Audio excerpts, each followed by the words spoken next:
بسم اللہ الرحمن الرحیم، السلام علیکم۔ میں اسد اللہ خان ہوں۔ آج اسلام آباد ہائی کورٹ میں عجیب و غریب دن تھا۔ ایک طرف 3 ججز پہلی مرتبہ اپنا چارج سنبھال رہے تھے اسلام آباد ہائی کورٹ میں آ کر، جن کو مختلف عدالتوں سے یعنی لاہور سے، کراچی سے اور بلوچستان سے، کوئٹہ سے ان ججز کو لایا گیا ہے، جس میں جسٹس سرفراز ڈوگر تھے، خادم حسین سومرو تھے اور جسٹس آصف تھے۔ یہ لوگ آج یہاں اسلام آباد ہائی کورٹ میں آ کر اپنی عدالتیں سنبھال رہے تھے۔ کل ہی روسٹر جاری کیا گیا تھا، ان کو بینچ الاٹ کر دیے گئے تھے اور آج اسی موقع پر وکلاء نے ہڑتال بھی کی ہوئی تھی۔ آج عدالتوں میں وکلاء پیش نہیں ہوئے تھے۔ پولیس کی بھاری نفری آج صبح سے اسلام آباد ہائی کورٹ میں لگائی گئی تھی۔ ہم جب وہاں پر گئے یہی دیکھنے کے لیے کہ وکلاء آج کیسے ویلکم کرتے ہیں اپنے ہونے والے نئے چیف جسٹس اسلام آباد ہائی کورٹ کو، جسٹس سرفراز ڈوگر، جن کے بارے میں کہا جا رہا ہے کہ وہی چیف جسٹس ہوں گے اسلام آباد ہائی کورٹ کے، اور ان کو اسی نیت سے لایا گیا ہے اسلام آباد ہائی کورٹ میں کہ ان کو چیف جسٹس بنایا جائے۔ تو وہاں گئے تو آج عجیب و غریب واقعہ ہوا۔ صبح جب عدالت لگی تو چونکہ وکلاء موجود نہیں تھے، وکلاء تو نہیں آئے ہوئے تھے، آج ہڑتال پر تھے، تو لا آفیسرز جو ہیں وہ وہاں پر آئے۔ لا آفیسرز جا کر جسٹس سرفراز ڈوگر صاحب کو ویلکم کیا باری باری، جی ہم آپ کو ویلکم کرتے ہیں۔ لیکن ظاہر ہے جس طرح سے ایک نئے جج کو ویلکم کیا جاتا ہے، وکلاء کی جانب سے خوش آمدید کہا جاتا ہے، وہ نہیں تھا۔ تو رپورٹ یہ ہوا، رپورٹرز نے رپورٹ کیا کہ وکلاء نئے ججز کو ویلکم کرنے کے لیے عدالتوں میں موجود نہیں ہیں۔ تو ظاہر ہے ایسے میں بڑی سبکی ہوئی ایک ایسے شخص کی جو کہ چیف جسٹس کا خواب دیکھ کر یا چیف جسٹس بننے کے طور کے لیے اسلام آباد ہائی کورٹ میں آیا ہے۔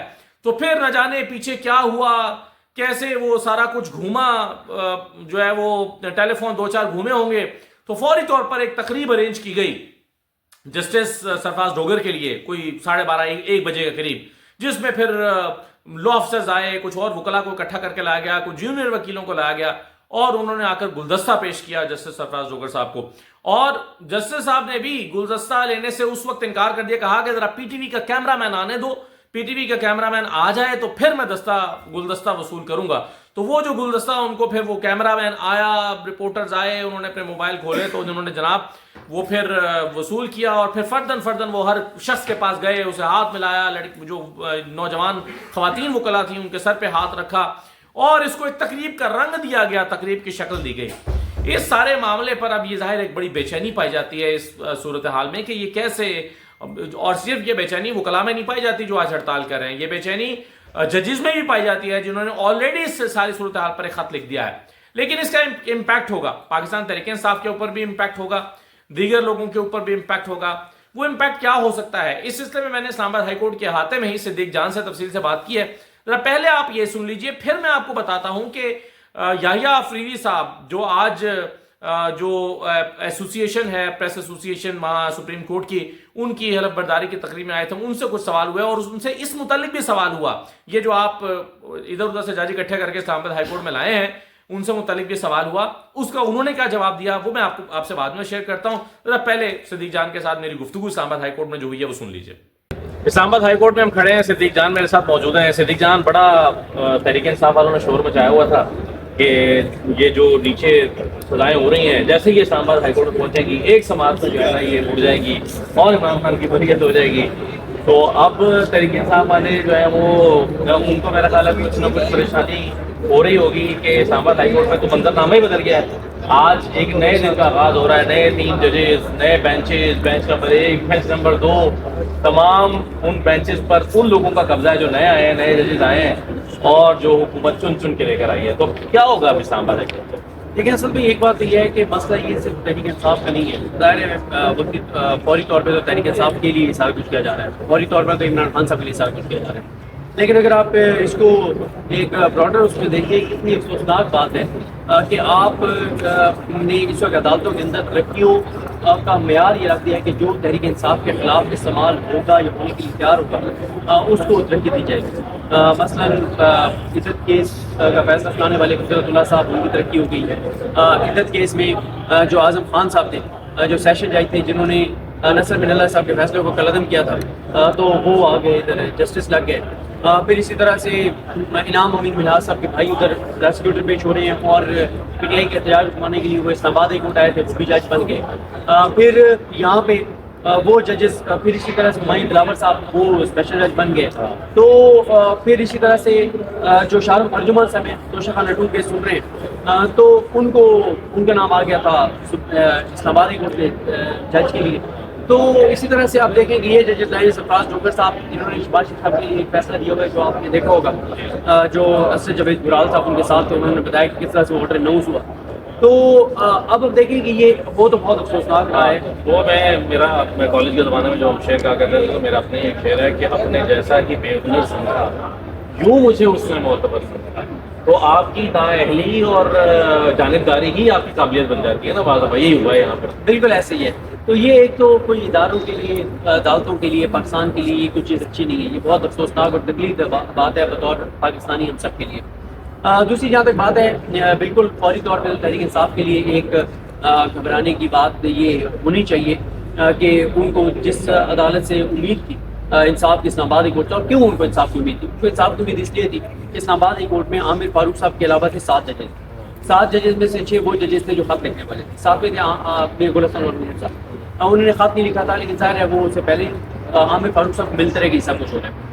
اس وقت حالات یہ تھے کہ عامر فاروق صاحب اگر سنگل بینچ بیٹھ کر فیصلہ کرتے تھے تو وہ ڈی پی میں 2 ججز بیٹھ کر اڑا دیتے تھے، اور اگر کوئی جج سنگل بینچ میں بیٹھ کے فیصلہ کرتا تھا تو عامر فاروق صاحب کو ڈی پی میں اڑانے کے لیے انہی میں سے ایک جج چاہیے ہوتا تھا، اور وہ بڑا مشکل ہو جاتا تھا. تو یہ ہوتا تھا. تو اسی طرح سے جب ڈی پی میں عامر فاروق صاحب عمران خان صاحب کا کیس سنتے تھے تو ان کے لیے مسئلہ یہ ہوتا تھا کہ ساتھ جو بیٹھا ہوا جج ہوتا تھا وہ نہیں کر رہا ہوتا تھا جو وہ چاہتے تھے. مثلاً سائبر کیس میں دیکھ لیں، ان کے جب سارا کیس چل گیا تو اینڈ میں جا کے اور پروسیکیوشن نے کہا کہ آپ سائبر کیس نہ واپس لیں. تو پی ٹی آئی نے اعتراض کیا، ان کے وکلا نے انہوں نے سلمان صفدر صاحب وغیرہ نے، تو میاں گل صاحب ہٹ گئے تو وہ نہیں، انہوں نے بھیجنے دیا نا، انہوں نے بری کیا یہ عمران خان. اسی طرح سے توشہ خانہ جو ریفرنس ہے کیس نیب کا، جو ایک فوجداری کیس تھا، ایک نیب ریفرنس تھا، اس میں بھی انہوں نے آ کے کہا کہ آپ اس کو، امجد بریلوی صاحب نے کہا کہ واپس بھیجیں، ٹھیک ہے ری ٹرائل. تو فیئر ٹرائل کے تقاضے پورے نہیں ہوئے، اس میں بھی میاں گل صاحب نہیں مانا. تو عامر فاروق صاحب کا یہ مسئلہ ہوتا تھا. اب دیکھیں ایک تو یہ ہے کہ کورٹ پیکنگ مکمل ہو گئی اسلام آباد ایک کورٹ میں، چیف جسٹس بھی باہر سے لے نہیں اب تو پیکنگ کیا اوور ہو گیا کام، 12 کی جگہ 13 لگ گئے. ہاں صحیح بات ہے. اور اس میں ظاہر وہ تعداد بھی بڑھائی گئی ہے نا. اور ابھی تو یہ 5 جج ہیں 26 کی ترمیم کے بعد جو آئے ہیں. عامر فاروق صاحب جب سپریم کورٹ میں جائیں گے تو ایک اور جج آ جائیں گے، اور ایک جج جو ایلیویٹ کیے جائیں گے وہ ان کو جو نام ڈراپ ہوئے ہیں یا جن کو نہیں کیا گیا ان کو آپ یہ کہا گیا ہے کہ جی آپ میں سے کسی کو ہم جو ہے وہ لے کر آئیں گے. تو یہ ساری اب چیزیں یہ بتاتے ہیں کہ یہ جو ججز ہیں پہلے سے اسلام آباد ہائی کورٹ میں جنہوں نے چیف جسٹس سپریم کورٹ کو خط بھی لکھا اور کچھ ججز سے ملاقات بھی کی، ان کے پاس اب کیا آپشن بچا کے خیال میں اس خط کا کچھ جواب آئے گا سپریم کورٹ سے جو خط لکھا گیا ہے؟ اگرچہ پہلے بھی ایک خط لکھا گیا تھا، اس کی پاداش میں آج ان کے خط یہ ہو رہا ہے، لیکن اب ایک اور خط لکھا گیا تو اس کو کوئی جواب آئے گا یا اس کے نتیجے میں کچھ ہوگا؟ ظاہر ہے ججز کے پاس آپشن یہ تو نہیں ہے نا کہ یہ عدالتوں کا کام چھوڑ کے یہاں باہر آ کر بیٹھ جائیں اور یہاں آ کر احتجاج کریں یا استعفیٰ دے دیں. استعفیٰ تو دینا بھی نہیں چاہیے، اور میرا خیال حکومت تو چاہتی ہوگی کہ استعفیٰ دیں تاکہ اگلے دن پھر اپنی مرضی کے جلدی جواب لے کر آ جائیں. آپشنس کیا بنیں گے؟ آپشنز ان کے پاس محدود ہیں، اور ظاہر ہے ان کے لیے بڑی ایک پریشان کن صورتحال ہے. اور پریشان کن صورتحال یہ ہے کہ انہوں نے انہی ججز کے درمیان بیٹھنا ہے سارا دن، اور انہی کو عدالت کے احاطے میں دیکھنا ہے جن کے بارے میں ان کو بھی پتہ ہے، اور جن چیزوں سے وہ خائف ہیں، جن چیزوں سے وہ نفرت کرتے ہیں، اور انہی چیزوں کو وہ اپنے ارد گرد ہوتے ہوئے دیکھیں گے. ان کے لیے ایک مشکل صورتحال ہے. لیکن وہی بات ہے جو آپ نے کی کہ بہت زیادہ لوگوں کو یہ فکر ہے کہ وہ کہیں ریزائن نہ کر دیں. یہ ججز ان کو ریزائن نہیں کرنا چاہیے.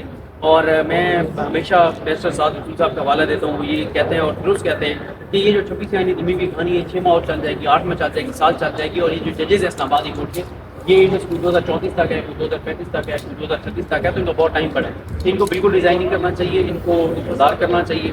لیکن ان کی بھی تو چیز مجبوری سمجھیے نا، ان کے بھی تو حالات سمجھیے کہ وہ جس اذیت اور تکلیف سے گزر رہے ہیں، جو کچھ ان کے ساتھ ہو رہا ہے، جو کچھ ان کے ساتھ کیا جا رہا ہے، جو ان کی فیملیز کے ساتھ ہو رہا ہے، تو ابھی تک تو وہ ریزسٹ کر رہے ہیں، ابھی تک تو کھڑے ہوئے ہیں. اللہ کرے کہ کھڑے رہیں. کیونکہ دیکھیں نا، پہلے ان کو یہ ججز کو لگتا تھا کہ اوپر قاضی فائز صاحب بیٹھا ہے تو جیسے وہ جائے گا یا مطلب منصور علی شاہ صاحب آئیں گے تو چیزیں ایک دم بدل جائیں گی اور عدالتیں آزاد ہونا شروع ہو جائیں گی. لیکن وہاں یا فرید صاحب آ گئے اور حالات قاضی صاحب کے دور سے بھی زیادہ بدتر ہو گئے. تو ایک ہے اسد بھائی، جب آپ دیکھتے ہیں تو آپ کو ایک مایوسی اور اندھیرا نظر آتا ہے، کچھ نہیں ہو سکتا. لیکن دوسری طرف آپ کو یہ بھی نظر آتا ہے کہ جس حد تک پاکستان کے لوگ چلے گئے ہوئے، جو پاکستان کے لوگوں کے سینٹیمنٹس ہیں، جو پاکستان کے لوگ فیصلے کر چکے ہیں، تو الٹیمیٹلی عوام کے سامنے سر تسلیم ہم سب کو کرنا پڑے گا، عوام ہی جیتے گی. تو مجھے دوسری بات ہے نا، اس میں مجھے امید نظر آتی ہے. اور اب یہ ہے کہ انٹرنیشنل بھی ایک چیزیں ہو رہی ہیں، اوورسیز پاکستانی لگی ہوئی ہیں، انٹرنلی بھی چیزیں. آپ یہ جو شہید اکبر کو لگائے، عمران خان صاحب نے علی حمزہ صاحب کو لگائے، تو یہ چیزیں بھی اس نظام کے لیے پریشان کن ہیں. اور اگر درمیان میں کوئی ایک چیز ٹریگر کر گئی نا، کوئی وکیل نکل آئے، کوئی ایک واقعہ ٹریگر کر گیا، تو یہ ساری چیزیں جو ہیں ٹھیک ہے، بہت شکریہ صدیق جان آپ کا. آج ہڑتال ہے اسلام آباد ہائی کورٹ میں اور وکلا کا کنفیوژن بھی ہو رہا ہے، ابھی ہم وہاں پہ بھی جائیں گے. اور آج وکلا پیش نہیں ہوئے ہیں، بلکہ محسن اختر گیانی صاحب کی عدالت میں بڑی دلچسپ بات ہوئی. انہوں نے پوچھا ہاں بھائی وکلا کہاں ہیں، تو بتایا گیا کہ جی وکلا آج پیش نہیں ہوئے. ایک کیس تھا، ہاں ایک کیس میں چلیے آپ بتا دیں. درخواست وزارت تو انہوں نے محسن اختر گیانی صاحب کو پیش ہو کر کہا کہ جی میرے وکیل صاحب جو ہڑتال ہے اس کی وجہ سے پیش نہیں ہوئے. پھر محسن اختر گیانی صاحب نے اس میں لکھوا دیا آرڈر میں کہ جو ججز ٹرانسفر کیے گئے ہیں دیگر ہائی کورٹ. نہیں، انہوں نے پوچھا کہ کیوں پیش نہیں ہوئے، تو انہوں نے کہا کہ یہ چونکہ وہ لاہور سے کچھ ججز ٹرانسفر کیے گئے ہیں تو ان کی وجہ سے ہڑتال کرتے ہوئے وکلا پیش نہیں ہوئے. تو پھر انہوں نے کہ اپنے آرڈر میں لکھوایا کہ ججز کے ٹرانسفر ہونے کی وجہ سے وکلا کی ہڑتال ہے اور ہڑتال کی وجہ سے وکلا پیش نہیں ہوئے. بالکل، وہ انہوں نے کہا تھا کہ میرے وکیل لاہور سے آئے ہوئے ہیں، لیکن وہ اس لیے نہیں آئے کیونکہ ہڑتال ہے، وہ موجود ہے اسلام آباد میں لیکن پیش نہیں ہوئے. انہوں نے میری یہ بات لکھوا بھی دی اور ساتھ میں وضاحت بھی کی ہے کہ یہ وہ بات ہم لکھوا رہے ہیں جو درخواست دار نے آگے کی ہے. کیونکہ آپ کو پتہ نا کہ آج کل یہی اپنی سے بہت مائنڈ کر جاتے ہیں محسن صاحب کے ریمارکس کریں. صحیح ہے، تو چلیں دیکھتے ہیں وکلا کی ہڑتال کیا رنگ لاتی ہے اور کتنی نتیجہ خیر ثابت ہوتی ہے. اجازت دیجیے، اللہ حافظ. یہ آپ نے گفتگو سنی ہے، اب اس کا آپ اندازہ کر سکتے ہیں کہ کیا مقصد ہے حکومت کا لانے کا، حکومت کیا کرنا چاہ رہی ہے. فی الحال ایسا لگتا ہے کہ کوئی راستہ پی ٹی آئی کو سجھائی دے گا یا نہیں دے گا، یہ ایک سوال پیدا ہو رہا ہے. آج justice Yahya Afridi chief justice of Pakistan, ان سے سوالات کیے گئے اور ان سے یہ پوچھا گیا جب اس بارے میں کہ جناب یہ آپ جو مختلف جگہ سے اسلام آباد ہائی کورٹ میں لوگوں کو لے کر آئے ہیں تو اس بارے میں آپ کی کیا رائے ہے جو ٹرانسفر کر کے ججز لائے گئے ہیں. تو انہوں نے کہا کہ دیکھیں جی یہ تو اسلام آباد ہائی کورٹ ہے، یہ ایک فیڈریشن کی نمائندہ کورٹ ہے، یا اس میں تمام ہائی کورٹ جو ہیں ان کی نمائندگی ہونی چاہیے، یہ گلدستہ ہے جو ہم بنا رہے ہیں. اس طرح کی انہوں نے باتیں کی. مجھے ایسا لگا کہ اعظم نذیر تارڑ بول رہے ہیں، جس طرح سے چیف جسٹس صاحب فرما رہے تھے، گفتگو فرما رہے تھے کہ ہم جی گلدستہ بنا رہے ہیں، ساری ہائی کورٹ سے لے کر آ رہے ہیں. یعنی جیسے کہ اسلام آباد ہائی کورٹ کے ججز جو ہیں ان میں کوئی اس قابل ہی نہیں ہے کہ اس کو چیف جسٹس بنایا جائے، اور آپ باہر سے اٹھا کر ایک شخص کو امپورٹ کر کے اس کو چیف جسٹس بنانا چاہتے ہیں. تو بہت ہی غیر تسلی بخش جواب دیا چیف جسٹس آف پاکستان نے. اس کے علاوہ ان سے سوال کیا گیا کہ سینئر ججوں کو آپ کیوں نہیں لے کر آئے، یعنی آپ لے کر آئے ہیں اس ایک جج کو پشاور بلوچستان ہائی کورٹ سے جس کو ابھی جمعہ 8 دن ہوئے ہیں اپوائنٹ ہوئے ہوئے. تو انہوں نے اس کا جواب پوچھا گیا کہ آپ پھر سینئر لوگوں کو کیوں نہیں لے کر آئے اسلام آباد ہائی کورٹ میں، آپ لا سکتے تھے نا سینئر لوگوں کو. تو آپ لاہور ہائی کورٹ سے بھی جس کو لائے ہیں وہ 15ویں نمبر کے جج کو اٹھا کر لائے ہیں، باقی لوگوں کو کیوں میں سے کسی کو کیوں نہیں لائے. تو یعنی پک اینڈ چوز کیا گیا نا، سوال کرنے والے کا مقصد یہ تھا کہ پک اینڈ چوز کیا گیا. تو اس کا جواب انہوں نے کہا کہ انہوں نے یوں دیا کہ بھئی اس سوال کا جواب میں بعد میں دوں گا. ظاہر ہے کوئی جواب ہوتا تو دیتے نا، کوئی جواب ہی نہیں ہے تو کیا دیتے. انہوں نے کہا کہ میں اس سوال کا جواب بعد میں دوں گا، یہ انہوں نے فرمایا. اور پھر ان سے پوچھا گیا کہ جی اسلام آباد ہائی کورٹ میں بہت تناؤ ہے، سپریم کورٹ میں بہت تناؤ ہے، ججز کے آپس میں چپخلیش ہے. اس کا انہوں نے اعتراف کیا کہ ہاں یہ میں اس بارے میں نے کوشش کی ہے لیکن اس میں کامیاب نہیں ہو سکا. کامیاب کیوں نہیں ہو سکے؟ اس لیے کامیاب نہیں ہو سکے کہ خود اس بے چینی کی وجہ ہے chief justice of Pakistan justice Yahya Afridi, خود ہی تو اس بے چینی کی وجہ ہے. اس مسئلے کو حل کیسے کر سکتے ہیں؟ وہ کہتے ہیں part of the problem not the solution of the problem. Chief justice جو ہیں وہ مسئلے کا حل ہے ہی نہیں، وہ تو مسئلے کی وجہ ہے کہ ان کی وجہ سے 26 ترمیم بنا کر ان کو اوبلائز کیا گیا، چیف جسٹس آف پاکستان بنا دیا گیا ہے. تو ایسے میں وہ مسئلہ حل کر سکتے ہیں؟ نہیں کر سکتے. تو غیر تسلی بخش جواب اسی لیے تھا یہ کیونکہ وہ اگر چاہیں بھی تو نہیں کر سکتے، کیونکہ سپریم کورٹ اور عدلیہ مکمل طور پر اور مجموعی طور پر وہ ایک جو ہے وہ ایک تباہی کا شکار ہو گئی ہے. کنٹرولڈ ایک عدالت بن گئی ہے، چاہے وہ ہائی کورٹس ہوں چاہے وہ سپریم کورٹ ہو، اور اس میں چیف جسٹس یحییٰ آفریدی کا پورا کردار ہے. اس پوری کہانی میں اعظم نذیر تارڑ کا جتنا کردار ہے اتنا ہی کردار جو ہے وہ چیف جسٹس کا بھی ہے. پھر ان سے سوال کیا گیا کہ مسنگ پرسنس کے حوالے سے کہ آپ کیا کریں گے. ایک سوال یہ بھی ہوگا، انہوں نے کہا کہ نہیں میں اس کو ٹیک اپ کروں گا اور مجھے کسی سے پوچھنے کی ضرورت نہیں ہے. ان سے پوچھا گیا کہ جب پرائم منسٹر وہاں گئے تھے تو انہوں نے کہا تھا میں مقتدرہ سے پوچھ کے بتاؤں گا طاقتور حلقوں سے، تو آپ بھی ایسے ہی کریں گے؟ انہوں نے کہا کہ نہیں میں ایسا نہیں کروں گا. ظاہر ہے ان کو یہی کہنا چاہیے تھا. کیا وہ یہ کہتے کہ ہاں میں ان سے پوچھ کے بتاؤں گا؟ چاہے وہ جس سے بھی پوچھ کے بتائیں، لیکن کہنا انہوں نے یہی تھا جو انہوں نے کہا. تو بہرحال آج بہت بڑا مایوس کیا چیف جسٹس یحییٰ آفریدی صاحب نے. صحافیوں کے ساتھ ہونے والی ملاقات میں ایسا لگ رہا تھا کہ بہت امپورٹنٹ نوعیت کے سوالات آج ہوں گے کیونکہ حالات عدلیہ کے حوالے سے بہت ہی کریٹیکل ہوئے ہیں. لیکن اس کا جواب جس انداز میں انہوں نے دیا بہت سارے لوگوں کو مجھ سمیت مایوسی ہوئی ہوگی. دیکھتے ہیں کہ آنے والے دنوں میں کیا ہوتا ہے. اجازت دیجیے, اللہ حافظ.